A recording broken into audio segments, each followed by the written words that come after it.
Good morning, naturalists.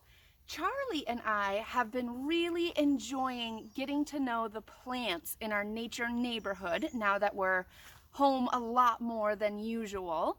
And I was thinking today I would go around and label the plants that I've gotten to know in my backyard nature neighborhood. So I have an interesting backyard. It's pretty shady here, but there's plenty of open space. And then as you can see, there's forest right behind me. So I get some pretty cool plants in my backyard, and I'm excited to get to know them a little bit better and label them. So some of you may have seen the video where we make a nature museum. This is kind of similar. We're gonna make a backyard natural history museum installation.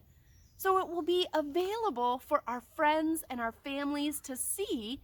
And if you have a backyard that's visible to the road, people walking by can see it too. So I'm gonna start with actually my sound map. So some of you may have seen this in a previous video. I made a sound map of the different sounds of birds I hear in my backyard.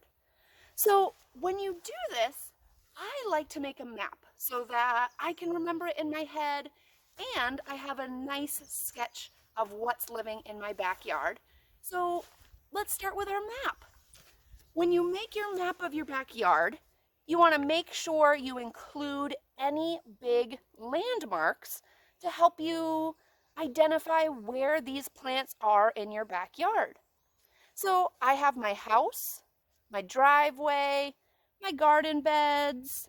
I've got the red maple and the sugar maple, some rocks, another big rock that I like to sit on. I put my compass rose at the top, so which directions are which. I wrote it upside down, but we don't have to talk about that. And then I am gonna come up with a new key and probably put it on the back of my map.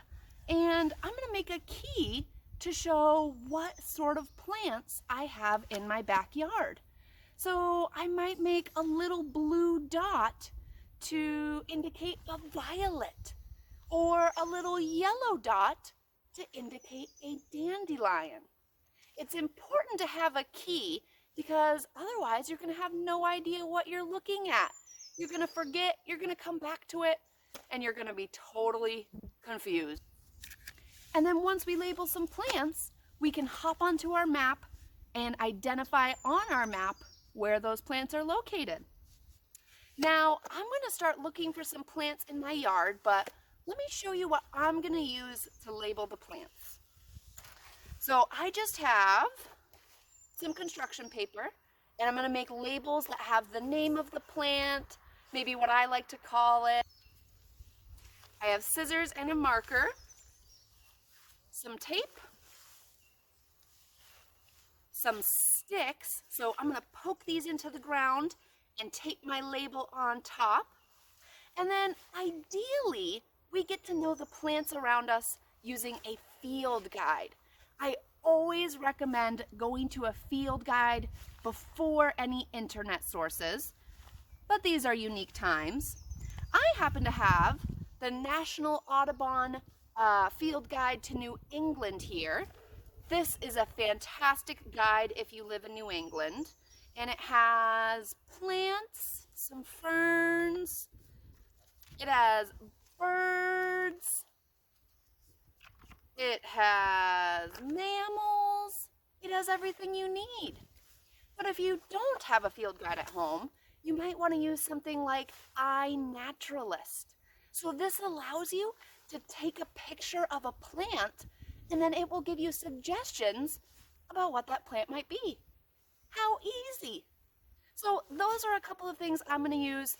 I'm going to go find some plants, and I'll show you what I do.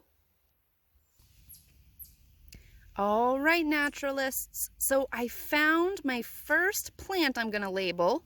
Some beautiful dandelion. Look at those incredible flowers. Oh, I just love dandelions. Now, I made my sign. It's a common dandelion, And then this is the genus of this plant, Taraxacum. I think I'm saying that right. So I just did a little research in my book to find out the scientific name, and then I like to call these yellow sunburst flowers.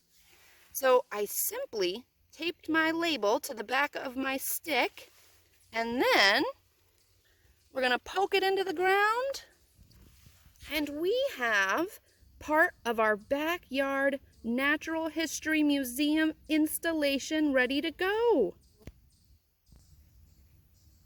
All right, we have another plant labeled and identified.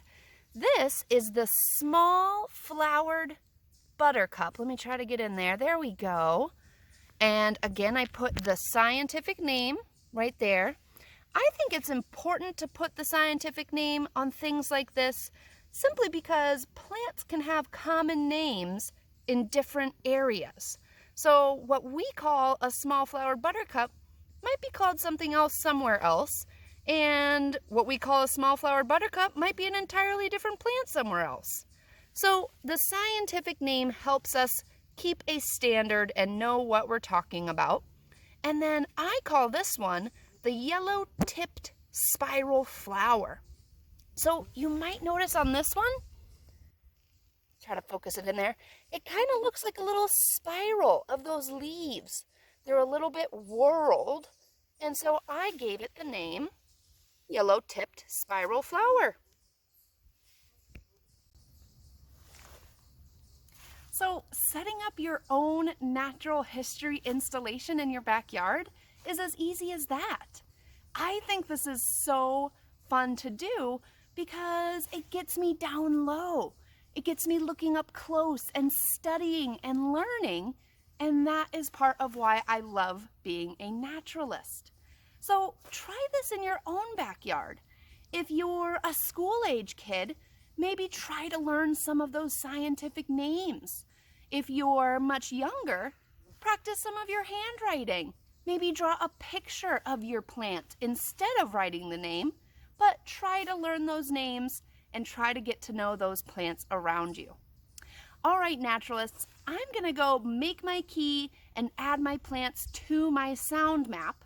I'll take a picture and I'll share it at the end of this video, but give this a try at home, have fun, stay curious, and I'll see you next time.